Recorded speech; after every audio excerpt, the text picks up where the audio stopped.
नमस्कार। आज हम एक बहुत ही गहन स्रोत पर बात कर रहे हैं, गायत्री महाविज्ञान। ये भारत के एक महान आध्यात्मिक गुरु की अंतर्दृष्टि है। जी हाँ, बिल्कुल। और हमारा मकसद यही है कि इस प्राचीन ज्ञान का जो सार है उसे समझें। हाँ, और ये भी कि ये कैसे पढ़ने वालों की जिंदगी बदल सकता है और आज के समय में ये कितना जरूरी है। सही कहा, ये सिर्फ जानकारी नहीं है, इसमें जीवन बदलने की क्षमता है, ऐसा माना जाता है। तो आज हम खास तौर पर उन हिस्सों को देखेंगे जो साधना के लाभ, आध्यात्मिक शक्ति और जिसे कहते हैं पर्सनल ग्रोथ, उस पर बात करते हैं। हम श्लोकों का पाठ नहीं करेंगे बल्कि उनके पीछे के अर्थ पर ध्यान देंगे। बिल्कुल। देखिए, ये स्रोत भारत की उस गहरी आध्यात्मिक परंपरा का हिस्सा है जहां ज्ञान और तप डिसिप्लिन्ड एफर्ट को सबसे ऊंचा माना गया है। हाँ, ये तो है। लेखक ये समझाते हैं कि जो पुराने साधक थे, उनकी गायत्री साधना से जो एक आध्यात्मिक ऊर्जा पैदा हुई, वो सूक्ष्म जगत में एक सटल रेल में जमा है। अच्छा, तो ये एक तरह का क्या कहें, आध्यात्मिक पावर बैंक जैसा हुआ जिसे आज के लोग भी जुड़ सकते हैं। हाँ, आप ऐसा कह सकती हैं, बिल्कुल। पर ये होता कैसे है, कनेक्शन कैसे बनता है? स्रोत बताता है कि जैसे विचार होते हैं ना, चुंबक की तरह खींचते हैं, वैसी ही गायत्री साधना करने वाले को वो दिव्यता और पॉजिटिविटी की तरफ खींचती है। और ये व्यक्ति को बुराइयों से, पापों से ऐसे मुक्त करती है जैसे वो कमल का पत्ता पानी में रहता है पर गीला नहीं होता। वाह, ये तो कमाल की बात है। लेकिन आजकल की जो जिंदगी है, इतनी भागदौड़, तनाव, दिशाहीनता भी कह सकते हैं, उसमें ये ज्ञान कैसे मदद कर सकता है? हाँ, देखिए, यही इसकी सबसे बड़ी प्रासंगिकता है मेरे ख्याल से। स्रोत कहता है कि सच्चा ज्ञान सद्ज्ञान और तपस्या यानी सिर्फ मुश्किल सहना नहीं, बल्कि एक अनुशासन, परिश्रम, साधना में लगना, यही सबसे बड़ी दौलत है। अच्छा, पैसे या चीजों से भी बड़ी? हाँ, स्रोत के अनुसार तो यही है। गायत्री साधना से क्या मिलता है? आंतरिक शांति मिलती है, पवित्रता आती है, विवेक यानी सही गलत की समझ।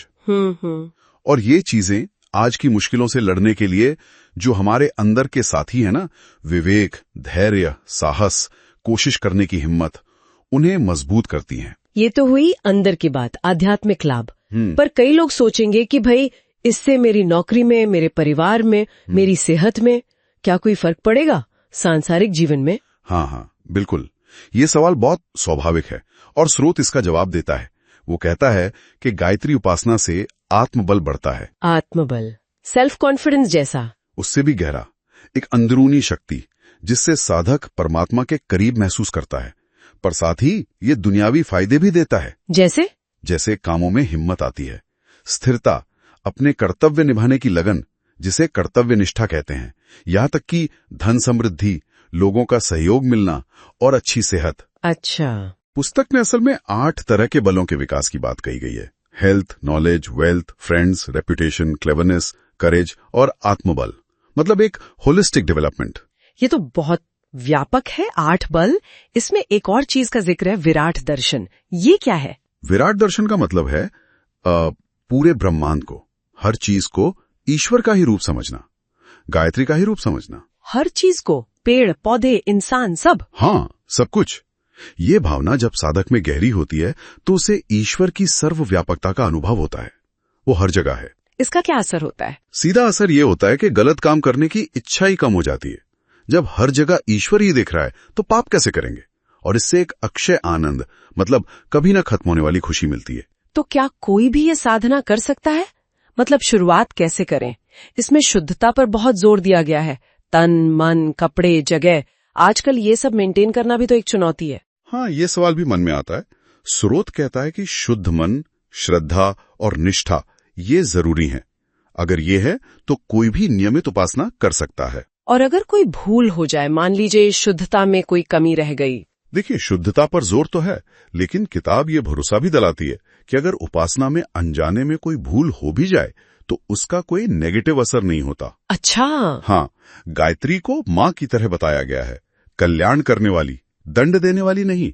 तो बस शुद्ध भाव से शुरुआत करना जरूरी है। वाकई इन बातों में जीवन को बेहतर बनाने के लिए बहुत बहुत गहरा और प्रैक्टिकल ज्ञान भी है। ये सिर्फ पढ़ने की चीज नहीं लगती, बल्कि अपनाने की चीज लगती है। बिल्कुल सही कहा आपने। ये ज्ञान अपनी अंदरूनी शक्ति जगाने का, मुश्किलों का हिम्मत से सामना करने का और एक बैलेंस्ड, खुशहाल जीवन जीने का रास्ता दिखाता है। श्रोताओं के लिए एक विचार छोड़ते हैं। अगर इस ज्ञान के किसी एक सिद्धांत को ही लें, मान लीजिए आंतरिक पवित्रता या फिर जो कर्तव्यनिष्ठा की बात हुई, उसे ही पूरी लगन से अपने रोजमर्रा के जीवन में उतारने की कोशिश की जाए तो अनुभव कैसा हो सकता है? हाँ, ये सोचने वाली बात है।